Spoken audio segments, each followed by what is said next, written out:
Welcome to the Hobby Jogger Podcast, where elite athletes and ham and eggers lace up their stories. We explore the common ground that running creates, from the world-class runner to the hobbyist hitting the pavement, trail, or treadmill. Expect a blend of inspiration, laughter, and the shared joy that makes every step count. Join us on this journey where every run is a story worth sharing.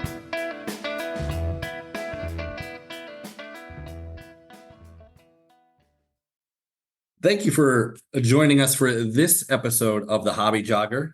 This week, we have a very special guest coming to us. His name is Quin Jenson, and you can find him on Instagram at Quin Jenson. He's a digital creator, he's a runner, and he's a girl dad. And we'll just be going through a little bit of life's journeys, how things are with Quin. And of course, today, I am joined by my co-host, Mr. Rob Myers. Rob, how you doing? Doing well. Happy to be here. It's good. You're looking good. You're looking fresh. Thank you, sir. Thank you, sir. We got a 50K coming up in what, 2 months? We do. Grindstone. Yep. Looking forward to that. I'm going to try and make it down to Chattanooga to see you. So hopefully we can work on that and have a great guest lined up today. Let's get after it, huh? Sounds like a plan. How are you, Quinn? Man, I'm doing good. Doing so good. Happy to be here. Thank you guys for having me on. And this is just a blessing. Absolutely. Thanks for being here. Yes, sir. Quin, the first thing I wanted to ask you a little bit about is your athletic background and kind of how you started running. I mean, that's kind of, the beginning of everyone's journey. We have had a lot of former athletes of other sports. We've had, swimmers, a lot of collegiate track people, I guess, would be more the norm. But how did you start? And around 2014, I went to take my driver's license picture to renew it. And I took the picture and I got it. And I was like, man, who is this person? Because I had gained a lot of weight after playing sports. Because, you can eat whatever. Playing football, you kind of, it's like, oh, I'll work it off, eat burgers and pieces and all that. But as I got older and got done with sports, the weight didn't come off. So I took that driver's license picture. I was like, I got to make a change. But I didn't know where to start. So I was like, well, I'll just start with a half a mile around my neighborhood, just walking. And I started doing that. And I was like, well, let me try just jogging a little bit. So I started jogging the half a mile. Then I pushed it to 3/4 of a mile, to a mile, and just so forth and so on. And then I didn't know anything about running clothes. I was just running in what I had. And so I started diving deep into all the fancy shoes and gear and all that. So that's kind of how it started for me. Just really started for weight loss and just fell in love with the sport. I love a good origin story. There's always similarities. They're all just a little bit different. Yeah. My neighbor actually bet me that I couldn't run a mile, and he was correct. I made it about half a mile, ran as hard as I possibly could, and then felt like I was going to throw up. And then 3 months later, I beat him in a 10K. So, there you go. Yeah, That's funny. Like, that reminds me of, I don't know, Quin, I don't know your age. Rob, I know your age. But do you remember Quin, did you have the presidential fitness tests when we were kids? Do you remember those? it was called something else. It wasn't called that, but yes. Yeah, they had like the mile run, and these kids just went out and nuked the first 200 meters of this thing and then just crawled home. Like, it was like kind of sadistic the way they, hey, I know you guys have never done this before. Just go out and bomb this mile here. And Yeah. First, it starts off as a race, and then you realize how far you got to go. yeah, for however old we were, and it was quite the distance to cover. But I know, Rob, I know you're at least old enough to remember those. So I do remember it. I mean, when you first start running, you have no idea what a pace is. You just think, go fast. I mean, that's the first thing that pops in your mind, and you take off. And you're wrong. I've never seen anyone get it right the first time. You start gasping for air, like, what is this? So did you play sports before this? Like, yeah. Okay. Because you said you had gained the weight. Was there prior sports played to that? Like, Yes, I played. So all through from growing up, we played football, basketball. I got into track, in middle school all the way through freshman year of high school. And yeah, all the way through freshman year of high school. And then, high school, it gets serious. So you pick a sport and you stick to it. So I played football all the way through. I dabbled in track here and there my junior year. And then went off to college, played for a little bit. And that was about it. Okay, so you were high school football player. And did you grow up in Texas?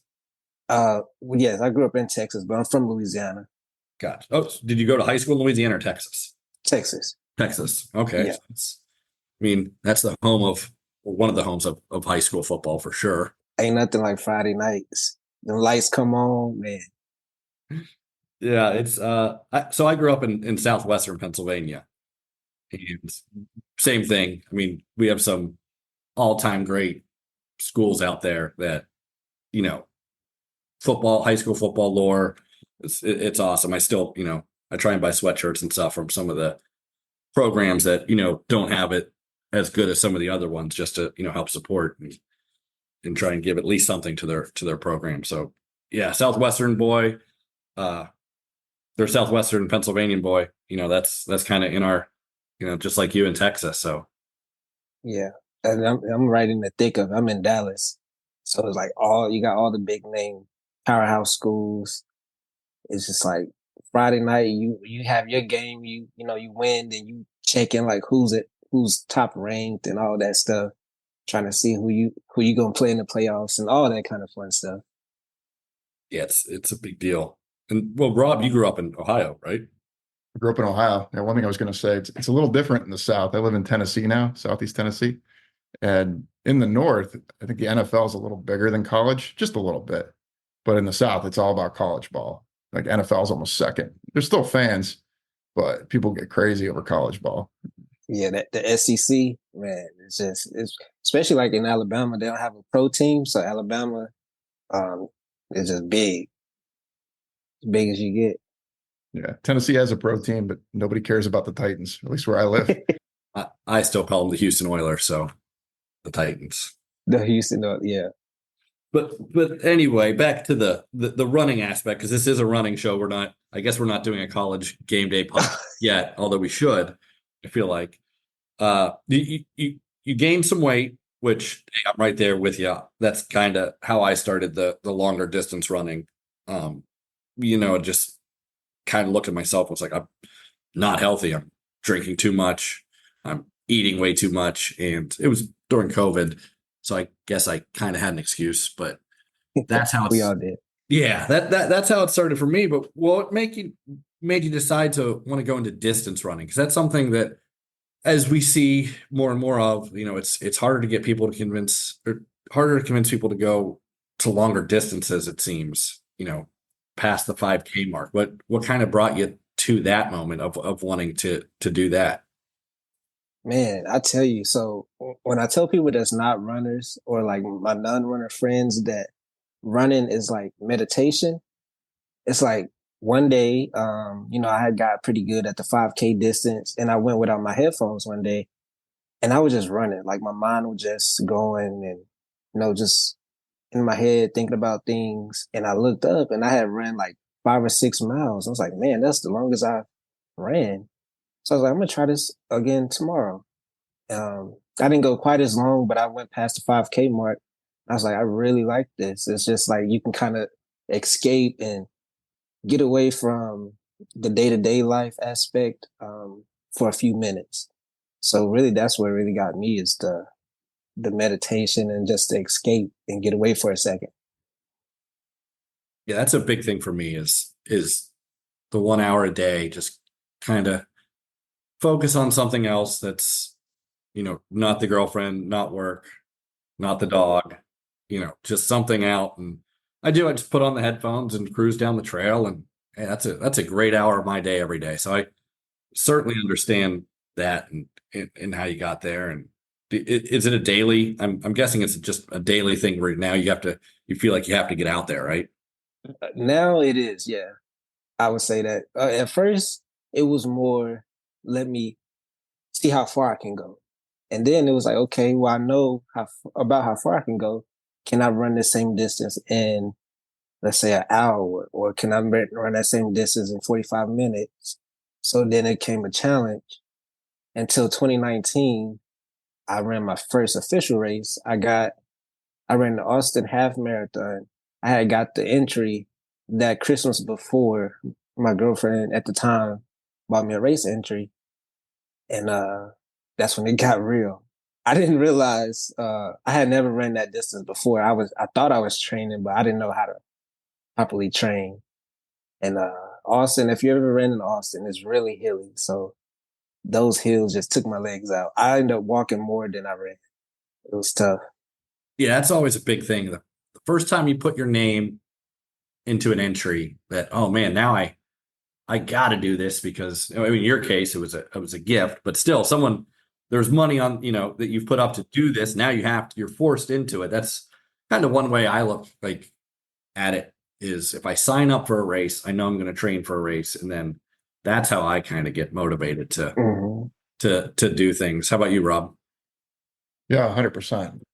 When you have it on the calendar and it's kind of looming, right? You get closer and closer to it, right? You know you got to train for it. It's constantly there, right? It just slowly builds up and builds up over time as this monster event. It's a lot of fun.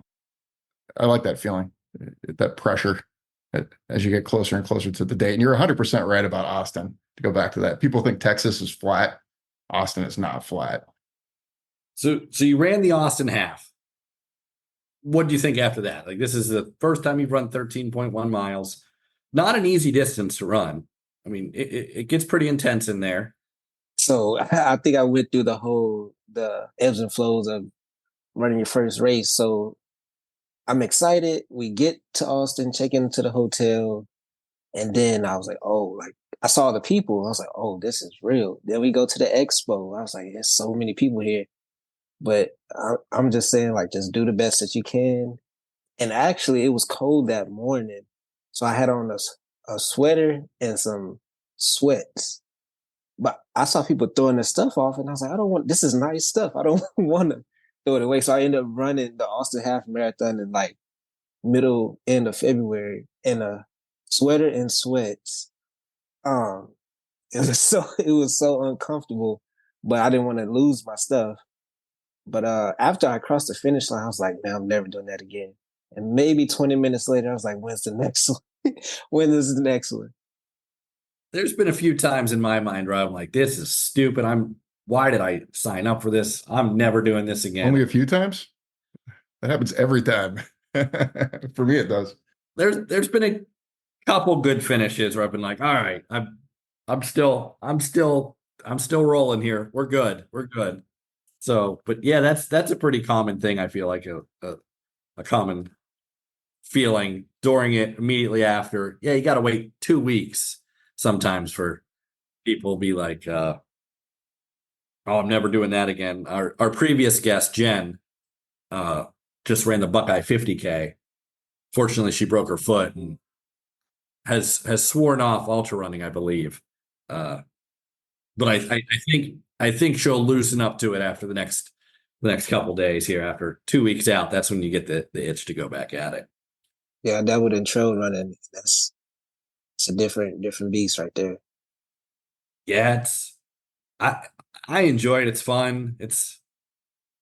I don't know. What do you think, Rob? What do you think the big difference is between trail running and road? Like, I mean, obviously, aside from one's on trail, one's on road, but I'm saying like, it seems like they're two different crowds. Really are two different crowds. Oh, the crowds are completely different. Yeah. I mean, there's some crossover, but I would say that the feeling is the road always seems familiar, where the trail feels unknown. We're gonna put that on a t-shirt. We're gonna put that on the Hobby Jogger t-shirt. I think we got our quote now. Back in 2020, 2021, I ran a 50K. And I had never run a trail race, but I trained for the trail race like I would approach a marathon, which was crazy because I wasn't prepared for the rocks. I think the first 6 miles, I think I hit my toe on every rock out there. And I wasn't prepared for the vertical. There was a lot of climbing that I wasn't used to as well. So that was my first and only trail race. that one, I was like, I don't know if I could do this again. Then I got lost. It was just crazy out there. Yeah, I noticed on Ultra sign up that there was only 150K. I was going to bring it up, so thanks for getting ahead of me on it. I'm glad you brought that up, Quinn, because I want to ask you something here. I know me and the producer, David, were recently out at Western States, and one of the things that was brought up is how do we get people of color involved in trail running? How do we get people of color to join our sport? And I want to run that by you, see what ideas you had. Since you have run an ultra out on the trails, like what do you think are some things holding the people of color back? And what do you think are some things we can do to maybe push them more towards the sport? I will speak from experience. My biggest fear was being alone. Being alone in the middle of the woods by yourself.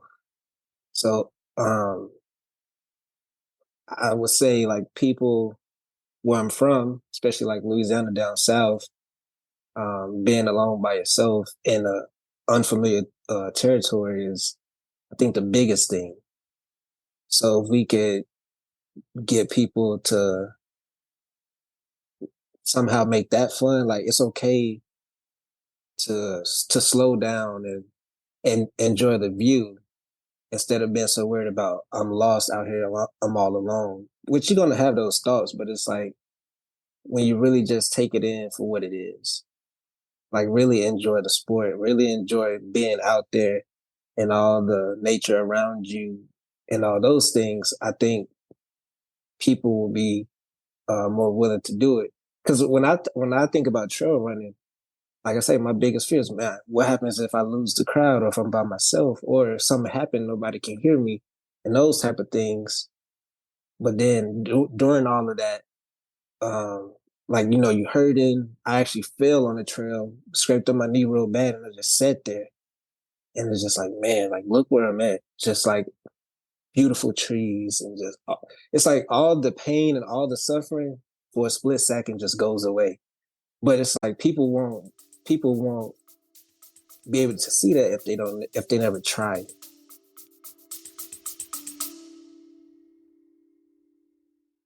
Hey, folks, if you're loving the stories, tips, and laughs we're dishing out, make sure you don't miss an episode. Hit that subscribe button so you're the first to know when a new episode drops. And hey, if you've got a second, why not leave us a review? Your feedback helps us improve and keeps this running community growing. Lace up, hit subscribe, and let's get back into the show. And it is tough, like even people of color aside, just people in general, it's tough. It's tough to get them to sign up to run 50 kilometers. Like it's not, you don't have the Venn diagram of people wanting to run 50 kilometers there's just a little sliver in there, I feel like, right, Rob? I think running in general, we need to be evangelists of the sport and talk about it. And when you hear it enough, just like anything else, you become interested and you want to try it. And I think you do that through relationships, social media. I mean, exactly what you're doing, just evangelizing the sport. People see it, they want to try it. Let's face it, at the end of the day, when you do something that's hard and challenging, afterwards you're proud of it, right? And then you learn to enjoy the journey along the way. Yeah, absolutely. And do you have your sights set on any other trail races coming up? Yeah, like I was going to do Lake Murray, but unfortunately I got to have surgery on the 30th of this month. So that's kind of out of the question. But I'm definitely going to jump back into it because, like I said, once you get out there, and I don't think a lot of people know, like trail running, I think it's a little bit easier pace than a marathon or say like a half, because it's like there was more walking, like people walking, people were talking, eating their snacks. I mean, it's still a race, but it's like it's more lax. So I wish people could see that part of it too. It's not just all running like a marathon. Yeah, there's a lot of hiking. There's, well, we call it power hiking, but everyone else seems to want to call it walking. They're two different things, We are not out there walking, Rob, right? No, it's walking. It's It's walking. Come on, let's be honest. It's tough, right? It's not a pace around the mall, Yeah. but we are walking. Yeah, we are. Yeah, we do walk.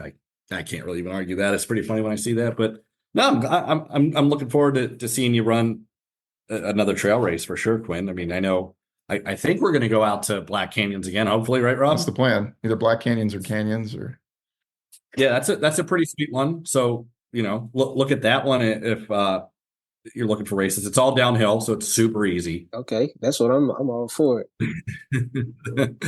uh, yeah, but and you also mentioned you're a little bit bigger runner too, correct?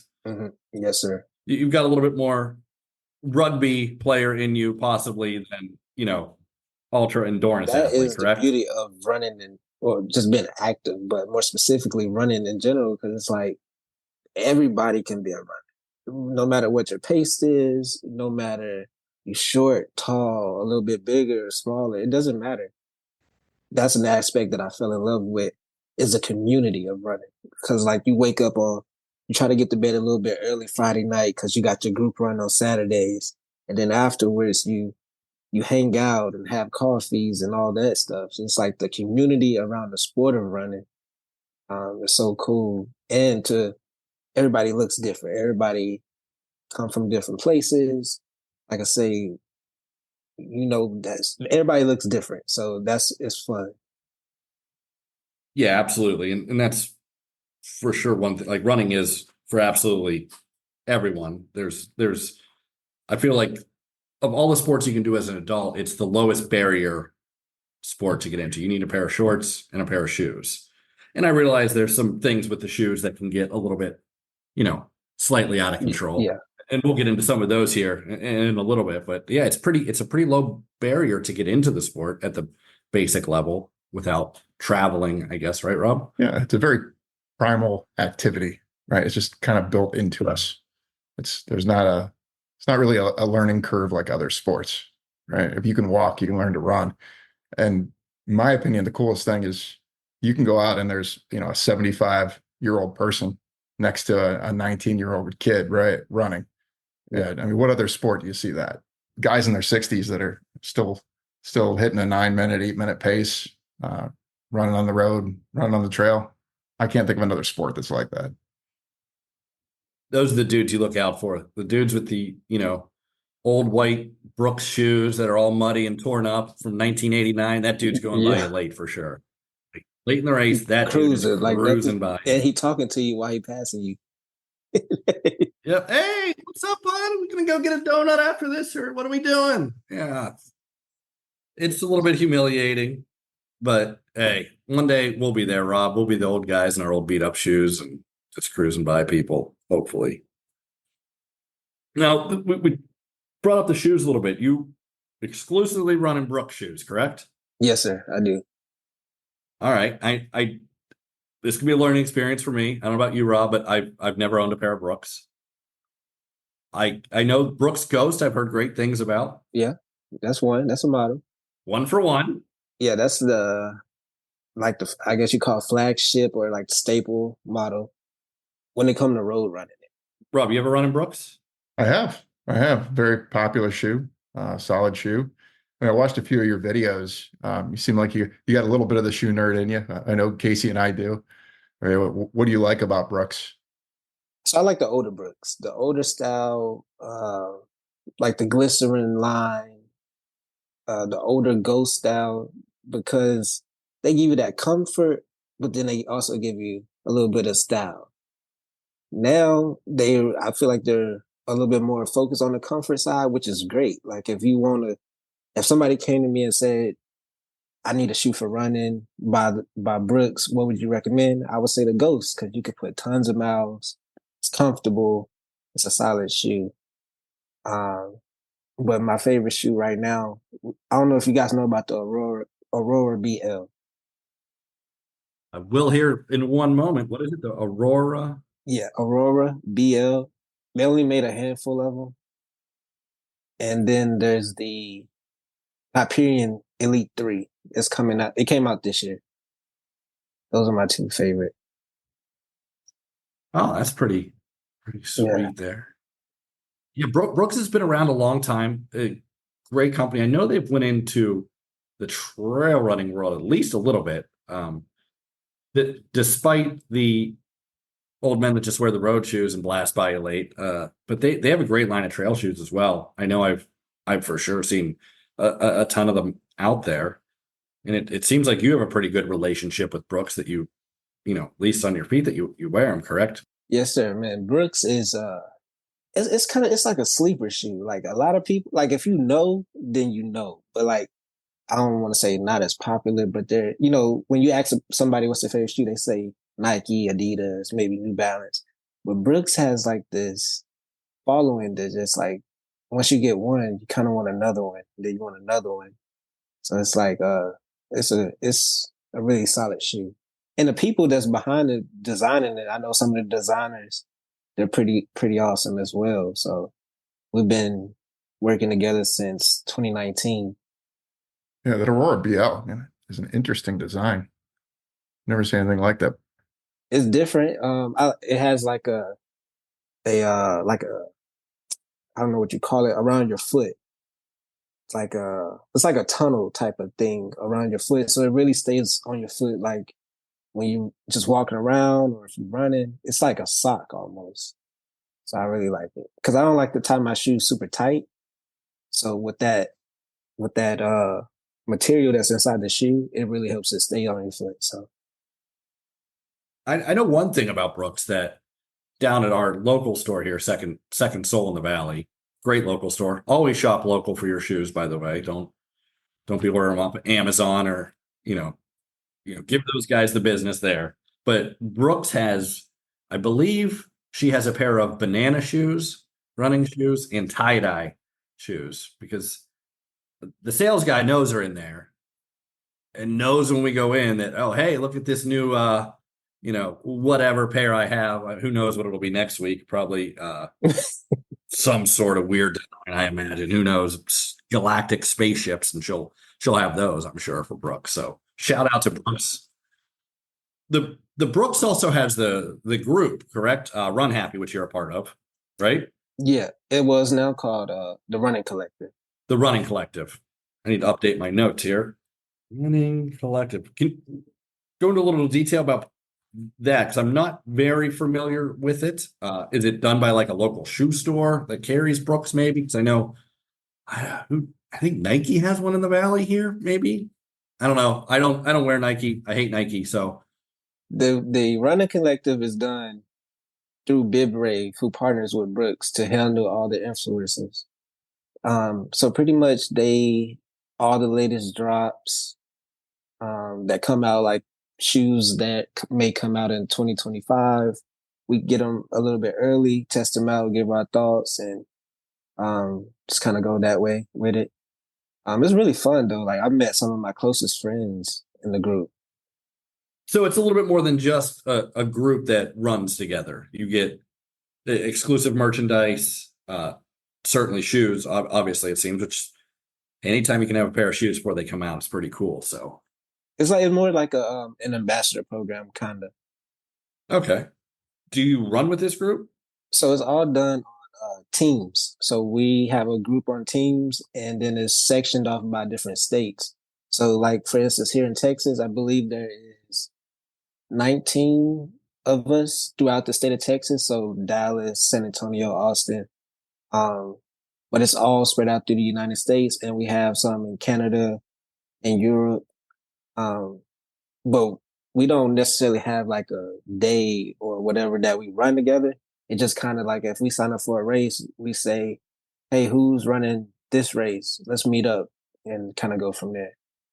But we do have like annual trips and annual things that we all go to that we can run together with. Quinn, another thing I saw is you, I'm probably going to say the name of the brand wrong. Uh, I'm guessing it's Runway Life, RNWY. Yeah, runway.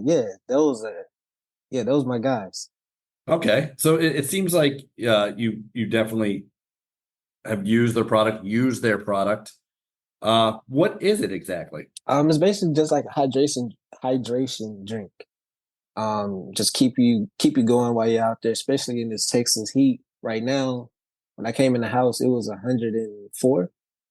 So definitely try to stay hydrated. But that's at the basis, that's what it is. They have collagen, joint support in there. electrolytes, and all the stuff that you need. So it looks like there's a few other brands that you have relationships with, or Honey Stinger came up when I was doing some research. A few others.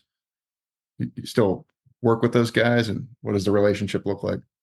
Yeah, I work with them. Honey Stinger is that one just came out of it was just I don't know, fell out of nowhere. It just happened.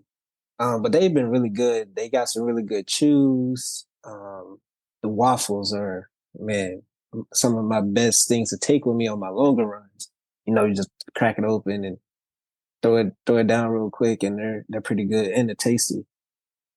Yeah, the waffles are good, and they're just so different, right? I mean, you run typically at a race, you get to the aid station, there's a ton of gels. After a while, I get sick of gels. So the waffles are nice because it's just something different taste, different texture.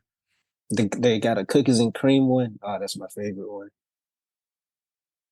Looking forward to the future here, Quinn. What kind of plans do we have? I know you got the surgery coming up, unfortunately. So we're going to wish you the best on that. It's your meniscus, correct? Yes, on the left knee. Left knee. Okay, sorry to hear that. That sucks. Yeah. It does. But we'll get through it. It's just another step in the journey. But what are we looking at after that, running wise? So hopefully recovery goes well. When recovery goes well, we'll be in Virginia the end of the year for their marathon up there.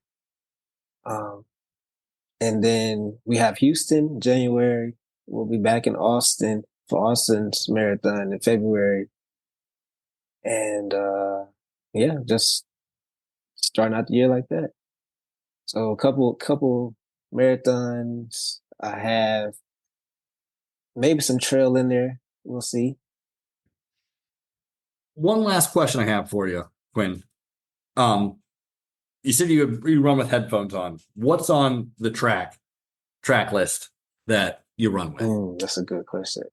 We've had some great music discussions on this podcast, so I figure I should probably start doing that because I did have a request from someone that asked me why I don't bring it up with more guests' music, and I was like, well, I guess I could start doing that. So this is my segue into now doing that, Quinn. So what's on the track list? Oh, shoot, man.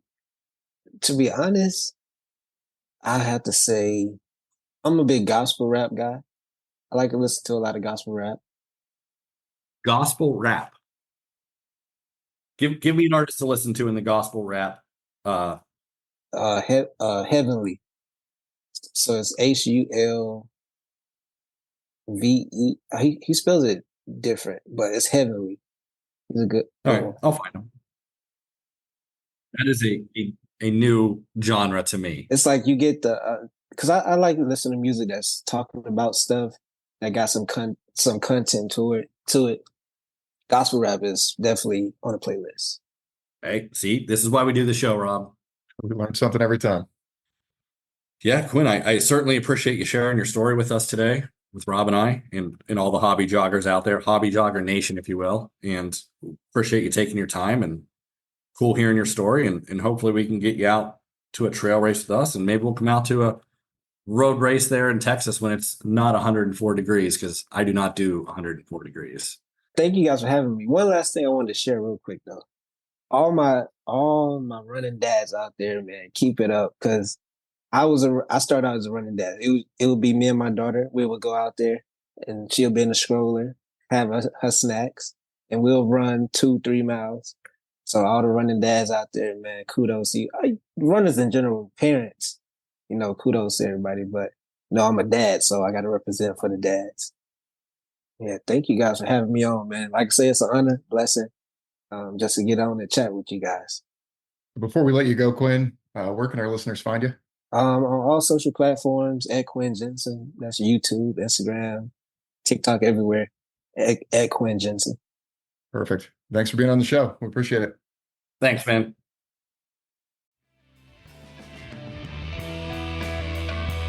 Thanks for tuning in to another episode of The Hobby Jogger. We hope you've enjoyed our conversation today. And if you liked what you heard, don't forget to subscribe and leave a review on your favorite podcast platform. Your support keeps us moving forward. Until next time, keep those feet moving and enjoy the mile.